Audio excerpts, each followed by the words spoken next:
बेटा क्या हुआ है? हाँ मम्मी मुझे याद नहीं रहता मम्मी, मैं अभी आ रही हूँ। अरे बेटा पर हुआ क्या है, कम से कम एक बार हमको बताओ तो सही तुम। बस बात हुआ मम्मी, हम नहीं रह सकती मैं यहाँ पर। क्या हुआ? इसने हाथ उठाया मुझ पर। किसने? राहुल ने। बेटा तुम एक काम करो, तुम सीधे अपना सामान बांधो और चुपचाप घर चली आओ। तुमको 1 मिनट भी वहाँ रुकने की कोई जरूरत नहीं है, सुन रहे हो ना तुम? अरे हुआ क्या, मुझे बताओगे जरा। दामाद जी ने हमारी बेटी के ऊपर हाथ उठाया, कल को तो वो मेरी बेटी को जान से मार डालेगा। अरे 1 मिनट रुको यार, तुम मुझे फोन दो जरा। हाँ बेटा, क्या क्या हुआ? राहुल ने हाथ उठाया मुझ पर पापा। हाथ उठाया मतलब मारा? नहीं लेकिन हाथ उठाया मेरे ऊपर। मतलब मारा नहीं? नहीं लेकिन शाम को तो आकर मार सकता है ना मुझे वो गुस्से में था? हाँ बहुत। बेटा तुम तो शांत थी ना, तुम तो गुस्से में नहीं थी ना? नहीं मैंने भी गुस्से में बहुत सुनाया। तो अब क्या चाहती हो? मुझे नहीं रहना पापा, मैं घर आ रही हूँ। ठीक है बेटा, घर आ जाओ, लेकिन दोबारा जाओगी तो नहीं? नहीं। हाँ तो बेटा आ जाओ, तुम्हारा तलाक करवा देते हैं उससे। लेकिन तुम श्योर हो ना कि दोबारा जिससे शादी होगी वो तुम पर गुस्सा नहीं करेगा और तुम उससे गुस्सा नहीं करोगी, तुम दोनों के बीच में झगड़े नहीं होंगे? अगर तुम श्योर हो तो आ जाओ, और अगर श्योर नहीं हो तो फिर वहाँ रहो, उससे बात करो जब वो आएगा, ठीक है? आराम से बैठकर मामला सुलझाओ, जैसे तुम्हारी मम्मी और हम बैठकर सुलझाते हैं। भाई झगड़े किसके बीच में नहीं होते? तुम्हारे भाई के बीच में भी हुए हैं, तुम्हारे और मेरे बीच में भी हुए हैं, तुम्हारी और तुम्हारी माँ के बीच में भी हुए हैं। कई बार तुम्हारी माँ ने तुम पर हाथ भी उठाया है, और कई बार ना सिर्फ हाथ उठाया है बल्कि मारा भी है। क्या तब भी तुम घर छोड़कर चली गई थी? बोलो। नहीं। तो फिर अब क्यों वो घर छोड़कर आना चाहती हो? भाई उस घर को भी वैसे ही अपना मानो जैसे तुम इस घर को अपना मानती थी, जैसे तुम हमें अपना मानती थी, ठीक है?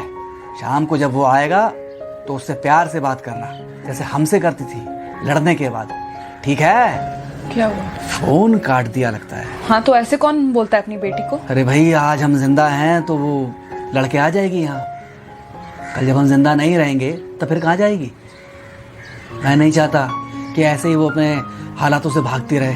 याद है बचपन में एक बार जब वो गिर गई थी, रो रही थी, और जब मैं उसको उठाने जा रहा था तो तुमने क्या कहा था? यही कहा था कि उठाना मत उसको, अगर आज तुमने उठा दिया उसे तो वो हर बार गिरने के बाद रोएगी और ये इंतजार करेगी कि कब तुम आकर उसे उठाओगे। फिर क्या हुआ था? फिर क्या हुआ था? फिर थोड़ी देर बाद रोने के बाद जब उसे लगा कि तुम नहीं आओगे तो वो खुद ब खुद उठ गई थी। क्या उसके बाद जिंदगी में जब वो दोबारा गिरी, रोई, उसने मेरे आने का इंतजार किया? नहीं किया, बल्कि हर बार खुद ब खुद उठ जाती थी। हाँ तो बस जो तुमने उसके बचपने में किया आज वही मैं कर रहा हूँ। आज जल्दी आ गए ऑफिस से? हाँ एक्चुअली ऑफिस में कोई बहुत ज़्यादा काम था नहीं तो इसलिए। पानी लेकर आऊं? नहीं कोई बात नहीं, सॉरी मैं सुबह थोड़ा ज़्यादा ही हाइपर हो गया था। सॉरी, मैं भी गुस्से में कुछ ज़्यादा ही बोल गई थी। एक्चुअली मुझे समझना चाहिए कि तुम दिन भर इतना काम करती हो तो। मुझे भी समझना चाहिए कि तुम भी बाहर रहते हो, इतनी सारी परेशानियां होती होंगी। आगे से तुमको शिकायत का मौका नहीं दूंगा। तुम कहाँ शिकायत का मौका देते हो? मैं ही कभी कभी ओवर रिएक्ट कर देती हूँ, नहीं करना चाहिए मुझे। चलो इसी बहाने कम से कम तुमको ये पता तो चला कि गलती किसकी तरफ से होती है। मार अभी खाओगे कि खाना खाने के बाद खाओगे? खाना खाने के बाद ही खा लूंगा। वैसे बिना प्रेस की शर्ट अच्छी लग रही है तुम्हारे ऊपर। Thank you. हाँ मम्मी। हाँ बेटा, दामाद जी आ गए क्या? मम्मी जी नमस्ते। खुश रहो बेटा, खुश रहो। बेटा सब नॉर्मल है ना? हाँ सब अच्छा है मम्मी। हाँ अच्छा ठीक है मम्मी, मैं अभी रखती हूँ, वो अभी ऑफिस से आए ना तो इनके लिए थोड़ा चाय बना देती हूँ। क्या हुआ? कुछ नहीं, कह रही थी कि अभी ऑफिस से आए और इन्हें चाय पिलाती हूँ।